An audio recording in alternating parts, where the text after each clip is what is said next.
Halo, selamat datang kembali di Berkicau.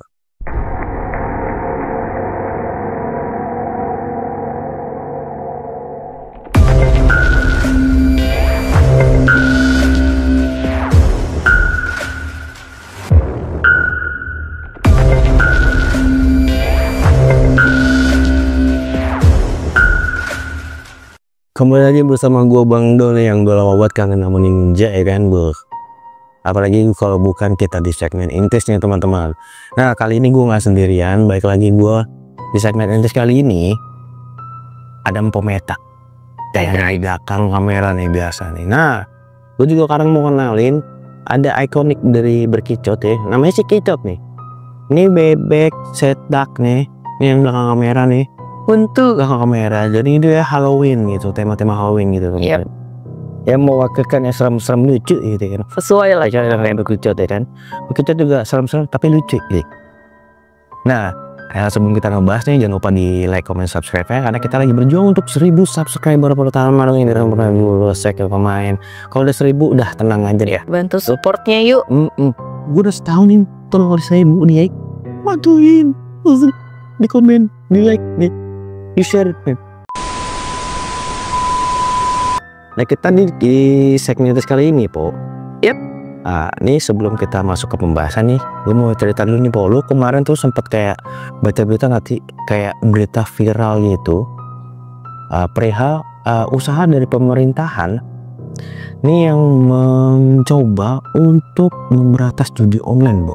Kemarin gue sempat baca sih beritanya, dan itu lumayan banyak juga sih beritanya. Betul banget. Jadi tuh pemerintah presiden dari Prabowo sekarang itu gerakan pertamanya memblokir ribuan situs judi online, Po. Gue nyampe ribuan ya Tambahnya karena tuh dampak negatifnya banyak banget. Iya benar. Dalam segi ekonomi, jadi kayak daya beli si masyarakatnya ini berkurang, Po, karena uang yang seharusnya digunakan Untuk kebutuhan ya. untuk kebutuhan sehari-harinya itu digunakan untuk judi. Waduh, Kacau sih lumayan. iya, ini nggak boleh dicontoh sih ya kan. Iya, itu bukan perilaku. Nah, lagi pula selebihnya bukan karena apa ya, ini kan buat kebutuhan mereka juga kesehariannya gitu loh.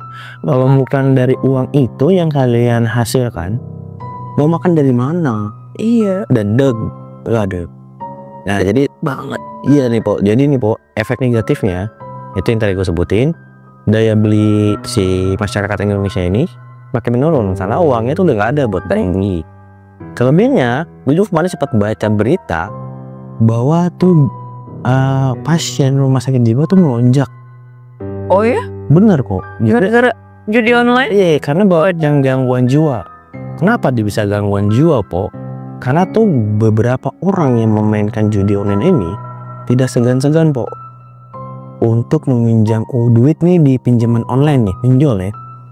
Bahkan sampai rela menjual aset.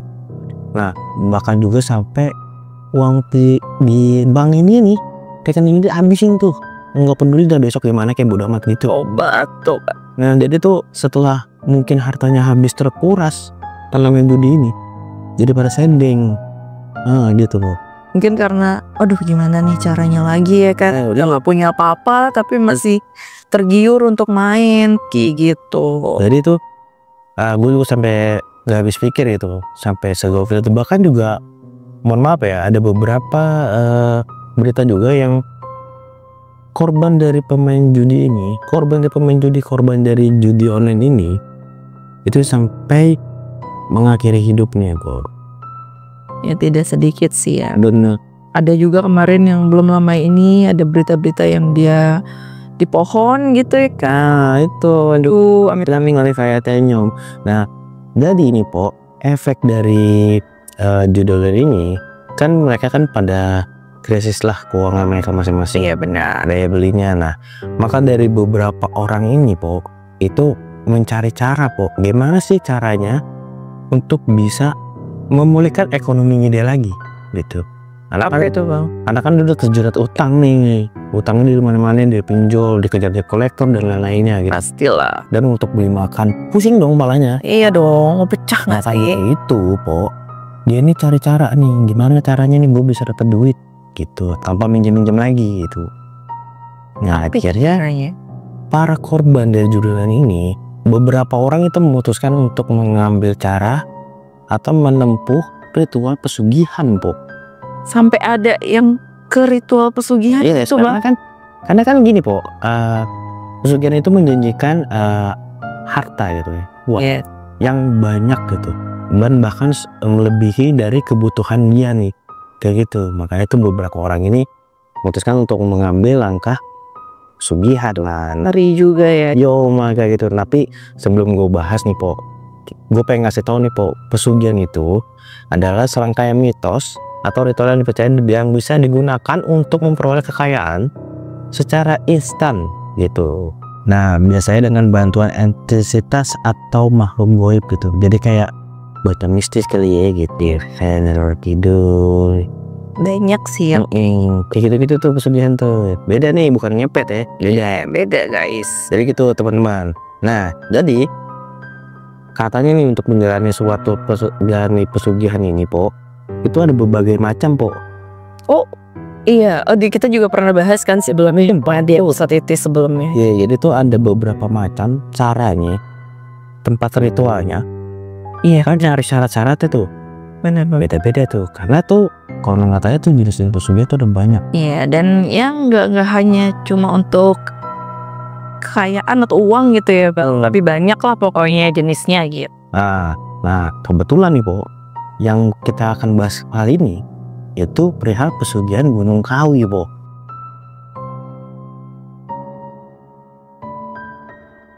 Gunung Kawi.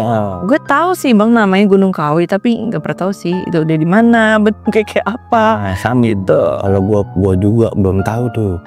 Gunung. Apa sih, Bang, emang? Nah, mungkin boleh dijelasin, Bang Do. Jadi ini, Po, Yep. Gunung Kawi ini dikenal dengan adanya tempat ziarah yang diberi nama Pasarean Gunung Kawi, Po. Oke. Gitu. Gunung Kawi ini banyak dijadikan tempat untuk kegiatan spiritual atau pemujaan, untuk memperdalam ilmu hitam, kesaktian, bahkan pesugihan, Po. Jadi banyak ya gunakannya. Jadi tuh Gunung Kawi bakal rame kali, Po, ya. Karena di situ kan ada tempat kegiatan spiritual atau pemujaan, ilmu hitam. Nah, dan ini kita bahas pesugihan. Jadi mungkin rame, Po, ya. Nah, mungkin juga untuk gunung kan efeknya tadi itu banyak nih yang kelilit utang. Iya. Rame kayak itu ya, ingin ya. Ya jadi pakai nomor antrian lagi waktunya kan. Aduh. Nah, jadi katanya yang tadi gue sebutin itu, kayak spiritual, pemujaan, kedalaman ilmu hitam itu sering dilakukan itu pada waktu Jumat Legi, Po. Jumat Legi ya? Apa itu Jumat Legi? Jumat Legi gue juga nggak ngerti sebenarnya, Po. Namun ini gue udah bantu riset, gue tulis, ya kan, yang menurut gue seru lah dibahas gitu ya, Po. Kita lanjut lah. Maka kita bahas tentang pesugihan Gunung Kawi, guys. Jadi pesugihan Gunung Kawi ini terbilang cukup sederhana. Kenapa itu? Iya, jadi para pelakunya ini atau bisa dibilang sebagai penjara, mereka menyebutnya bukan para pesugi ya. Iya, tapi peziarah. Oke. Jadi sebelum mereka melakukan ritual tersebut, mereka harus mandi dengan air suci yang didampingi langsung oleh juru kunci di sana, Po. Waduh. Jadi mungkin ada tata caranya. Iya. Nah, jadi gitu, Po. Terus konon katanya nih, ketika melakukan penyucian ini, para pelaku diharuskan untuk melakukan kontrak mati dengan para penguasa Gunung Kawi ini, Po. Tanda tangan kontrak? Oh, gimana nih, Pak? Mungkin kayak sumpah kali ya. Perjanjian ya, masa sama goib kontrak lu gimana? Beli materainya di mana itu? Nggak bisa ya sampai tahu ada materai goib ya kan. Bisa jadi gitu. Ya kan kalau konon kan katanya perjanjian dengan goib itu kan dengan darah, Po. Ya tapi gue nggak tahu, baik lagi itu kata konon. Iya, dari mitosnya mungkin dari yang pernah kita dengar dan kita baca, Po, ya. Benar. Kita lanjut lagi. Lanjut. Setelah melakukan ritual penyucian, mereka harus melakukan tapa berata selama 3 hari di bawah pohon keramat di gunung tersebut. Gitu, Po. Tapa berata maksudnya betapa gitu, dia di bawah pohon gitu. Beda tuh kalau di India mah berata. Tapa berata. Nah, jadi ini dia 3 hari tuh, Po. Yang jadi pertanyaan gue nih, Po, ya. Mohon maaf nih teman-teman nih. Siapa tahu teman-teman atau saudara teman-teman ada yang pernah ngelakuin betapa. Kalau betapa tuh dia madang kagak sih makan gitu, maksudnya makan minum nggak boleh. Ya kalau yang gue lihat di film-film sih ya bang ya, kagak tuh kayaknya. Kalau Jadi ya udah ini maju udah di situ. nah yang jadi pertanyaan gue lagi, Enggak apa kagak gitu tuh pundak. pundak itu kan dia merem kan? Dia tidur kagak tuh? Ya kalau ngantuk kan tidur kali. Aneh juga sih, lo bilang ya aduh nggak habis dipikir lah kawannya. Kita lanjut ya. Nah pohon ini disebut dengan pohon Dewan Daru. Dewan Daro, bukan Dewan Perwakilan Rakyat. Oh enggak, beda itu, dia nggak ada pohon. Oke, Nah ketika sedang melakukan ritual ini, daun pohon Dewan Daru ini akan jatuh dan pelaku pesugihan yang mendapati daun jatuh tersebut harus menyimpan daun itu seumur hidup. Waduh. Nah kalau jatuhnya sepohon, Ya bawa pun. ya iya Panggil gobok sih bisa pakai itu musim dah. Ya kan kita nggak, ya namanya baik lagi po ya. Tadi kan yang tadi kita sepakat dong. Kalau betapa itu merem. Iya. Ya karena ini begini. Terus tiba-tiba daun jatuh tuh ya kan. Kalau jatuh nih, 3 hari lu baru melek, bener gak? Iya. Dari Untuk keburu diambil orang itu mah bang. aja. Nah tadi daun yang jatuh yang mana nih? Iya bener. Dari saupin tuh dia tuh. Salah udah. Nah terus ya po. Yep. Itu lanjut nih ya po. Menurut mitos yang beredar nih, daun Dewan Daru mampu memberikan rezeki dan memberikan uang gaib setiap hari po. Mantul juga tuh daunnya. Iya. Gua kata daunnya ini doang. Gua kan bunga doang ya yang bisa ngasihin duit tiap hari. Bunga bang. Bunga bang unton nih. Beda nih. Dan katanya nih po, mereka yang melakukan pesugihan ini harus memberikan tumbal nyawa po di setiap tahun. Waduh. Iya. Tiap tahun banget. Iya. Ya kan karena kita sering kan tuh nonton podcast. Yang kayak contohnya mereka punya rumah makan gede nih. Terus setiap tahun merekrut karyawan. Nah ada tuh karyawannya tuh ada aja tuh kok yang meninggal dulu secara nggak Wajar. gitu ya. Atau hilang nggak ditemuin bener. Dari gokil, itu banyak tuh dari PT-PT, perusahaan-perusahaan nggak jelas, bukan perusahaan nggak jelas sih, perusahaan gitu, tapi meninggalnya nggak jelas gitu maksud tuh. Nah, embal dari pesugihan ini tuh sangat mengerikan karena harus mengembalikan kerabat ataupun saudara yang memiliki hubungan darah. Wow. Kalau dia anak tunggal, gimana? Ya kan hubungan darah bisa om, bisa tantenya. Wah, bisa om, bisa raik, bisa tante. banget. Ini ada masalah apa ini kayaknya kok om sama tante tiba-tiba. Lah ini kan dibilang hubungan darah ya. Iya juga. Cukup ngeri juga. Iya sih maksudnya tiba pertukaran ini sangatlah berat gitu loh. Mungkin tadi gara-gara kontrak mati itu kali ya sama yang beda. Kalau kontrak mati kan antara si pesugihnya dengan si penguasa Gunung Kawi. Nah jika udah dapat daunnya nih, katanya ini si punya daunnya ini, si pesugihnya ini harus mengumpulkan setiap tahun po seorang atau berapa gitu. Tapi yang punya hubungan darah. Waduh. Kayak gitu. Tapi ini juga sih ya, kalau ini kan menurut kita kan berat ya, cara-cara itu berat.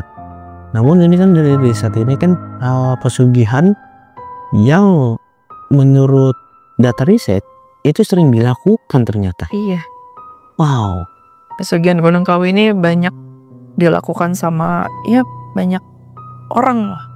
Gokil, sebegitu beratnya itu kan banyak. Kita pun juga pas kita riset, kita baca pun juga sempat kaget juga nggak sih bang? Karena wah, dan ini setiap tahunnya loh. Gitu, gua baru tahu juga nih ada tumbalnya yang punya hubungan darah nih. Setiap tahun ya, wah gokil. Kalian tanya kok, konon hasil dari penumbalan tumbal ini dipercaya dapat membuat pelaku pesugihan ini akan terus kaya raya kok. Waduh. Jadi kalau misalkan mungkin ya dia nggak memberikan tumbal, ya perjanjiannya yang tadi tuh si pesugihnya yang diambil. Dia yang akan gitulah. Jadi ibarat kata kalau peribahasa, waduh kena, bener kena. Iya bener. Lu udah masuk nih one head girls. Bener. Ya lu mau keluar lu nggak akan bisa. Ya mau nggak mau ya diri lo sendiri yang nggak akan kena. Yo mal, kita lanjut lagi guys. Nah katanya nih, nggak cuma di tempat pohon Dewan Daru aja nih. Di kawasan pesugihan Gunung Kawi juga terdapat kendi yang berisi air bertuah. Bertuah. Bertuah ya, bukan berkuah. bertuah. Beda ya T sama Iya. A. Jadi nih air ini mau katanya mampu menyembuhkan berbagai macam penyakit. Bahkan ada yang menyebut air bertuah ini sebagai tetesan dari sumur Zam-Zam. Gak make sense. Jauh dong berarti ya. Gak make sense. Jauh nggak sih? Zam-Zam. Bunyi kau. Zam-Zam. Kecuali nih si ya sumur Zam-Zam ini di atasnya dia nih netes. Ini gimana nih logikanya? Punya Sampai dikirim apa bagaimana? bisa jadi ya dikirim. Ngaco. Gokil. Kalau bikin mitos-mitos tuh ya masuk akal dong. Lanjut ya. Lanjut ya. Nah katanya nih Pok, karena sering dikaitkan dengan ritual pesugihan, Gunung Kawi ini juga memiliki kearifan lokal dan nilai kebudayaan kok. Yang dimana Gunung Kawi juga memiliki pemandangan menakjubkan hingga menarik banyak pendaki untuk menelusuri keindahan. Jadi itu si Gunung Kawi ini sebenarnya baik lagi ya, ini tuh ya selayaknya gunung yang bisa didaki, banyak pendaki yang gimana Di luar dari hal-hal mistis itu lah ya, banyak yang untuk menikmati keindahan. angin minumnya gitu loh, dari Betul. apa ya sih, nuansa-nuansa alam Alam yang dimana gitu. Nah karena kita membahas lagi nih, kenapa Gunung Kawi ini sebut tempat untuk melakukan pesugihan? Pertanyaan lu pasti gitu dong. Iya. Nah, karena di Gunung Kawi tersebut terdapat 2 tempat sakral yang tadi tuh. Pak ya, ini namanya beda lagi nih. Pasarean Gunung Kawi, tempat makam dari Raden Mas Imam Sujono dan Eyang Jugo serta Keraton Gunung Kawi.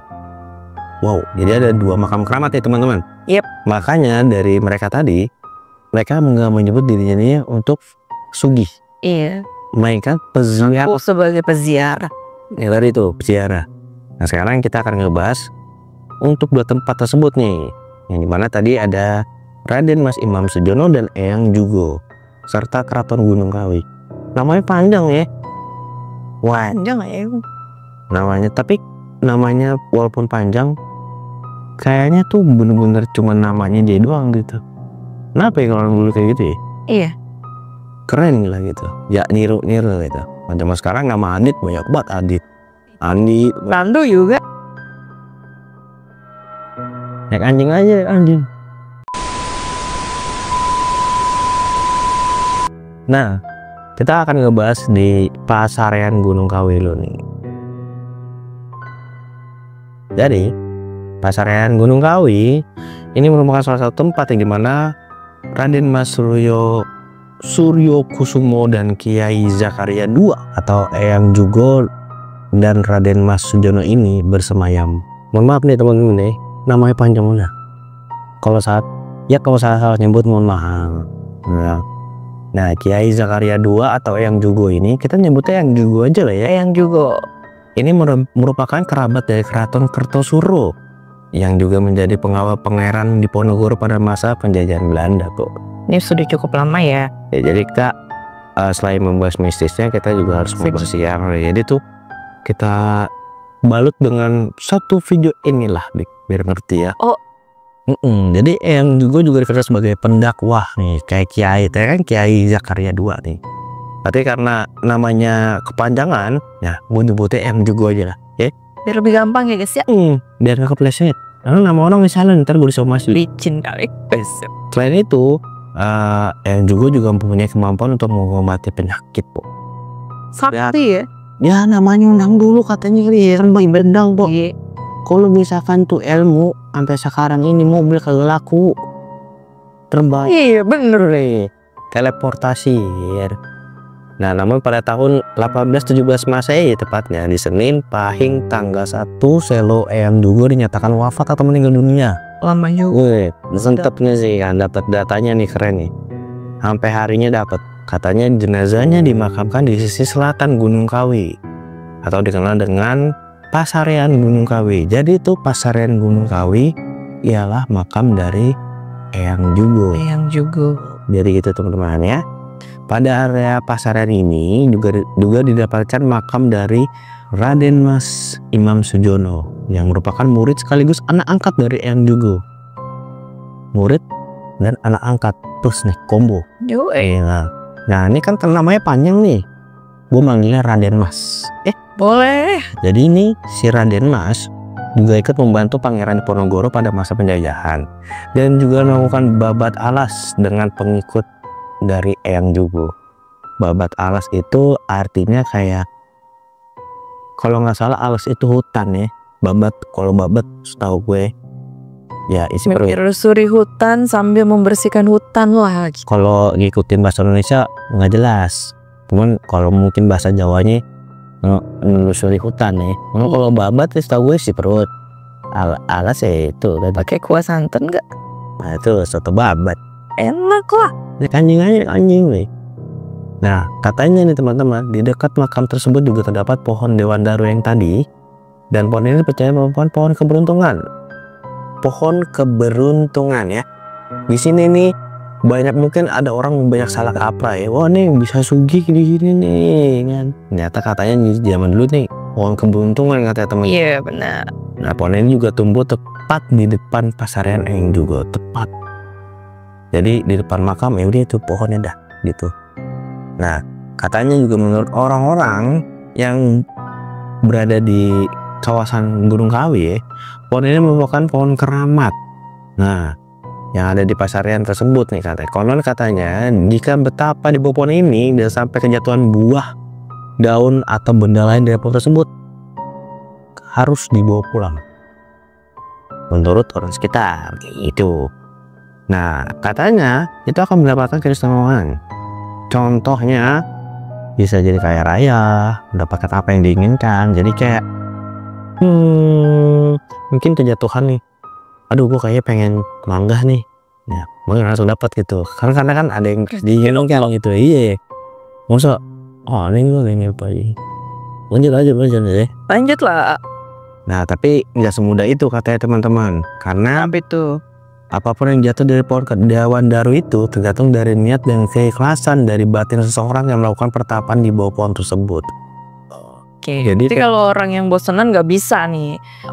bukan yang ini sih, Nggak bisa dong. kalau misalkan dia tujuannya, wah gue mau jarang, gue mau kaya, nggak akan dapat tuh gitu. Gue mau yang Pokoknya instan lah gitu, yang cepet, yang buru-buru gitu. nggak bisa karena di hutan kan, kalau instan ribet abangnya kesian. Nggak bisa juga GPS ya. Iya. Kancingnya kan anjing. Nah jadi nih kalau misalkan si peziarah ini tujuannya bukan untuk ziarah, bahkan untuk meminta sesuatu, itu nggak akan pernah dapat sih benda apapun yang akan jatuh dari pohon Dewandaru itu. Ternyata kayak gitu. Berarti memang ya tidak semudah itu ya. Dan nggak menutup kemungkinan juga tuh buah atau tuh daun tuh bisa cepet gitu jatuhnya. Karena kan tadi kan estimasi 3 hari kata yang biru kuncinya kan. Nah kalau misalkan niatan nggak bener, Mungkin bisa itu lebih. bisa lawan juga nggak bakal dapet tuh. Iya bener. Niatnya udah jelek ya nggak sih? Bener. Nah kita lanjut lagi pembahasannya. Sekarang kita akan ngebahas namanya Keraton Gunung Kawi guys. Ada keraton di dalam gunung. Ya mungkin zaman dulu buat pelarian kali ya, pelarian para raja kali ya. Jadi lari ke hutan kayak gitu. Mungkin ya, mungkin. Kulari ke hutan. Ya karena kan kalau sejarah Gunung Salak kayak gitu kan, karena dulu ada sempat untuk pelarian Iya. raja, bener gak? Nah, mungkin di Gunung Kawi mungkin sama gitu. Nah, tapi karena kita penasaran, kita langsung bahas aja kali ya. Boleh. Langsung bahas ya Mas. Nah jadi letak Keraton Gunung Kawi ini berada di ketinggian 2860 mdpl. Tinggi juga ya. Wah tinggi. Enak tuh di situ bisa pemandangan itu. Hah? Bisa lihat pemandangan. Lah bisa. Lu capek bener nggak kayak? Naiknya malah capek po, turunnya aja males. Seblosor aja blosor. Lover. Iya. Lah lompat. Nah tepatnya di wilayah dusun gue baca nggak tahu nih, Gendongan atau Gendonga, Gendonga atau Gendonga. Gue bacanya nggak tahu nih antara dusun Gendoga atau Gendoga. Gue nggak tahu tuh spellnya gimana. Mohon maaf kalau salah ya. Nah di desa Balesari, Ngajum, Malang. Jadi ini gunungnya di Malang nih teman-teman. Betul. Nah lanjut ya. Lanjut. Nah katanya ketika seseorang yang masuk ke dalam Keraton Gunung Kawi ini, ia akan merasakan kesan mistis karena setiap sudut dari keraton ini banyak sekali sesajen dan suasana dari keraton ini juga sangat hening, sehingga tidak menutup kemungkinan ini membuat orang yang datang ke sana itu jadi merinding.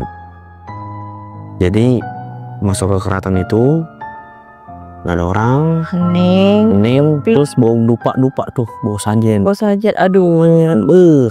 Kita nyium melati aja udah pikirannya kemana-mana ya kan, merinding gila.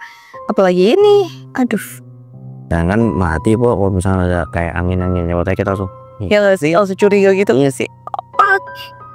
Padahal lagi ada tuang sate di samping.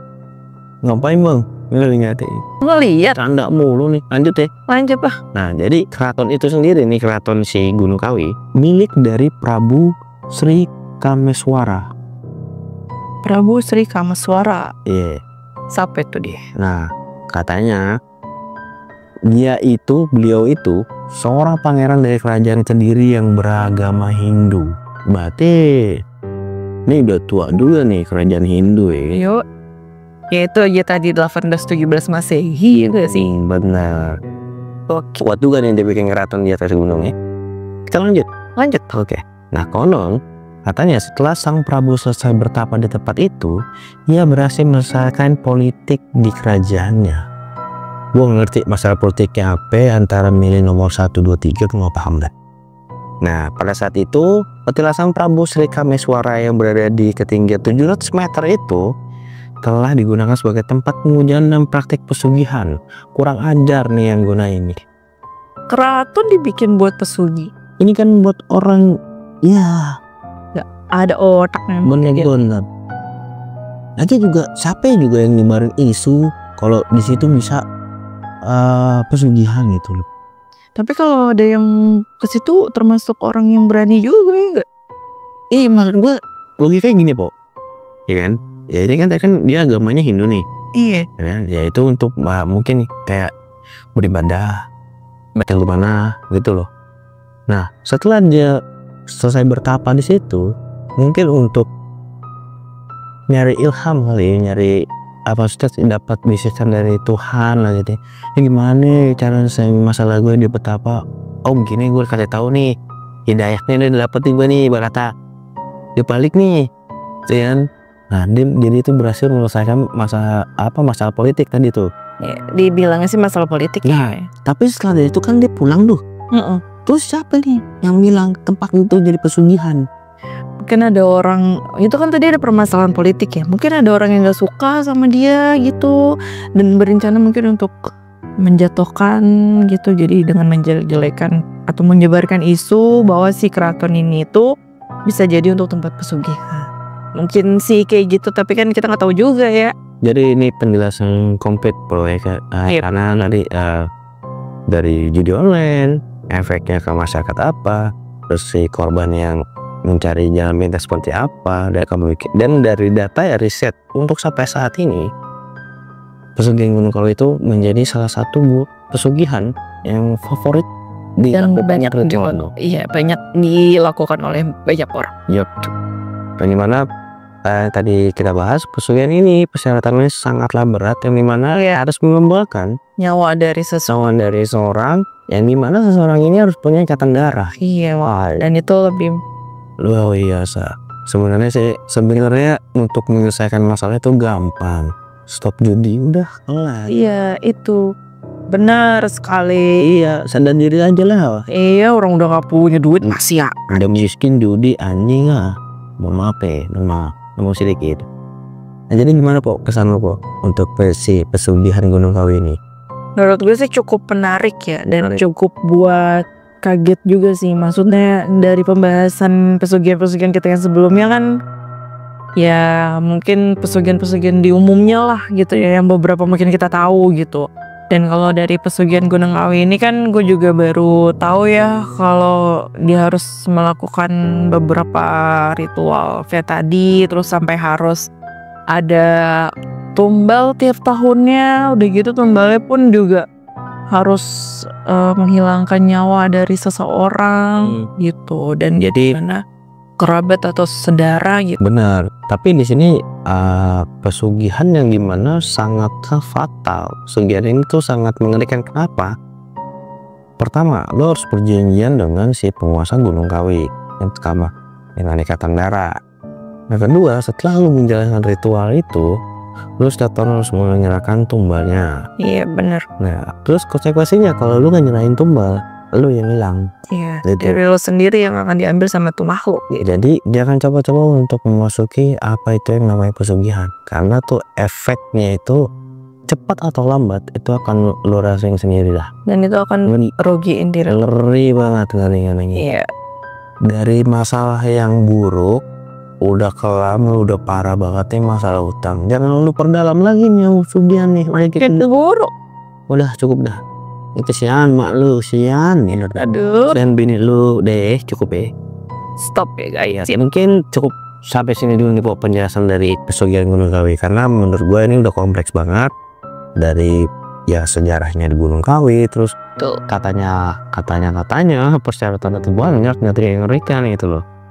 Ya mungkin nextnya kita akan ngebahas lagi nih mendalami pesugihan yang lainnya. Betul, karena masih banyak ya bang ya. Hanya harus gitu lah sih Mungkin teman-teman juga ya harus tahu tapi tidak harus dilakukan kayak gitu. Kita bikin konten ini hanya untuk berbagi aja nih Informasi. ini kan informasi juga sih, kayak misalkan di internet tuh ternyata tuh Gunung Kawi tuh gini loh. Nah itu jadi kayak karena banyak dari lo tuh males baca gitu loh, maunya nonton. Ya ini gue bikinin dah kalian, oke? Nah mungkin cukup sekian bikin cot kali ini. Gua Bang Lo pamit, Gue pamit. dan Kicot pamit. Jangan lupa sekali lagi di like, comment, subscribe nya. Kita berjuang sekali lagi untuk 1000 subscriber pertama. Support guys ya, semangat. Begitu pamit, bye.